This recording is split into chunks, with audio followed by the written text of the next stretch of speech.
Morning, guys. I just worked out. I'm hungry and I'm about to go out for breakfast. I've eaten at several breakfast burrito spots in LA, but let me let you in on a little secret. That's a cream of the crop right there, Curb Grill. Let's go. So we're here at Curb Grill, guys. Hello, hello. One of my favorite spots. This is Albert. I remember, so I was with you way back when you were at the actual grill that was on the curb Stand, yeah. by Viator Market. Yes, sir. Yeah. And so what motivated you to start like making awesome I breakfast was just burritos? an X-ray guy, got burnt out for working somebody else, like micromanagement. Yeah. So, we turned it into just for fun. Yeah. We didn't have a lot of breakfast options in our neighborhood. That's true. The Valley, huh? Yeah, the Valley. I remember because you and I had this conversation. There's one particular spot, the building where there are potatoes, but it's like potato breakfast burrito now. And then I think you kind of turn things around and That was just cool. Something close for us. We had one guy before us in our neighborhood. Mm-hmm. They moved out, they got a brick and mortar, so I was left alone, and then Corona hit. That's right. How did that affect you? Corona helped a lot of people that were willing to work, and he helped us because people were actually made it in the house, dropped it off outside. I remember that. That was a trip. Like I would like roll up, hey, I'm here. Like two breakfast Like a burritos. drug deal. Yeah, so it was a breakfast burrito drug deal. And then the dude would come up and yeah, that was so fun. Yeah, it's been a journey, man. It's been 4.5 years for almost 4.5 Already, years. So the time flies, but in the same time, as long as you stick with it and you get good portions, good quality. Yes, consistency. That's one thing I love about you guys. We're always consistent. A lot of these guys, some of the street vendors still have big portions, but a lot of these restaurants are doing a lot of markups, $15 to $20 burritos for a small guy. Everything is so expensive now, unfortunately. The economy, bad leadership, and what you call it. It's all the above, I think. Back, it's been 4 years. Yeah, that's awesome. I mean, Corona was kind of like a good milestone to just gauge time, because that was already like years ago.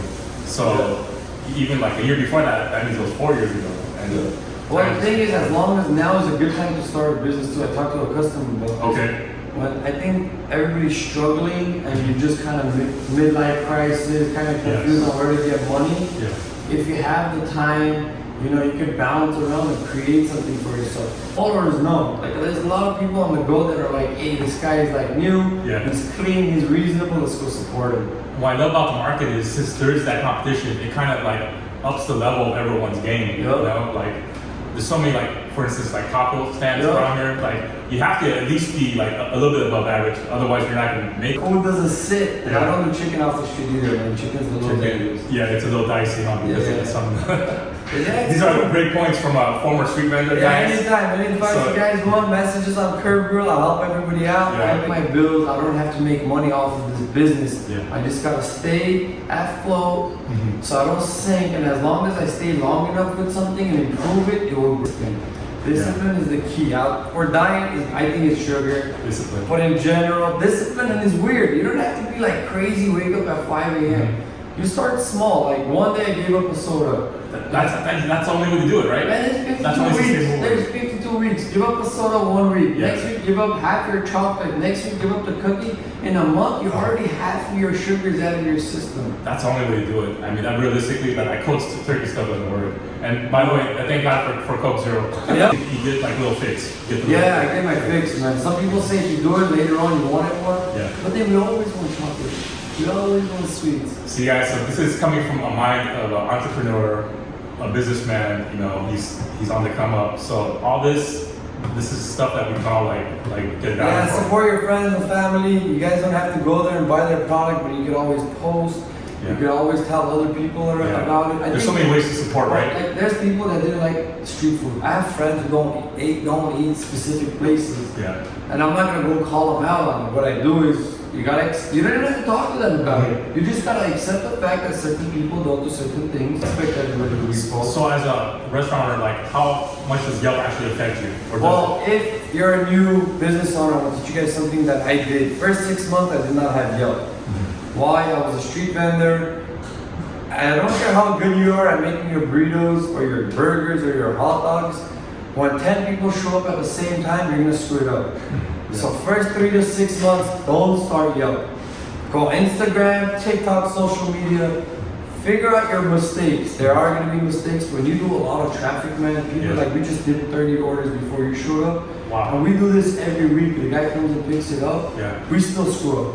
Yeah, I mean. And this is me 4.5 years in with a system. The system is in place. But when You're only human. You're only human. yeah, don't do Yelp. I'm a small vendor. That's what I tell people. We do say that to people. And to get the quality of this type of food, it's not going to be instant. You know, it's going to take a little time. You know, because they make it fresh. So. Yes. When you're new business owner, Yeah. if you have to prep and people have to wait for it, don't start Yelp. Give yourself 3 months. Get comfortable with the grill. Get comfortable with your prep time. Get comfortable with the feedback. Don't get offended. People are going to tell you your sauce is salty. That's okay. Stay quiet for a week. If you hear that salsa salty 5 more times, that means your salsa is salty. Yeah.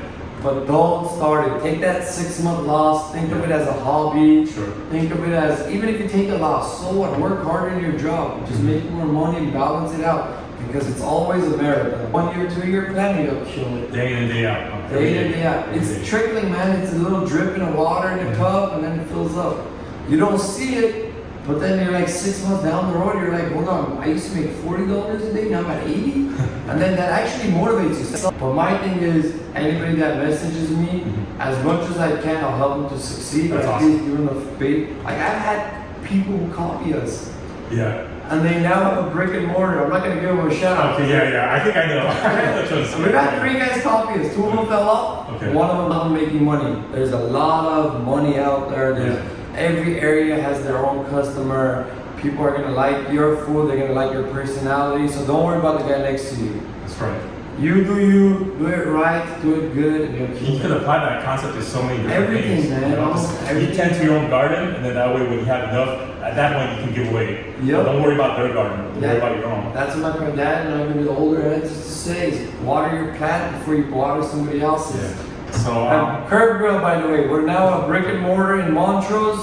You guys are welcome to call us. Sometimes we're not here, so we're a family business. check his Instagram. I'll link his Instagram in the Just description. call us, man, and you guys are welcome to come. We got a pretty badass menu, and I hope all of you guys that have dreams and goals, you guys achieve it, right? Go after it. Totally. All right, check it out. Let's see what the hype's about.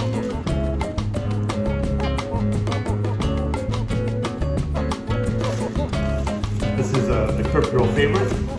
It consists of bacon, sausage, eggs, and the way they do the potatoes, they make them fresh, they cook them fresh. It almost tastes like a mashed potato, but with like a crispiness to it. And then they mix it together. Their sauce they make in house. It's fire, guys. All right, here we go.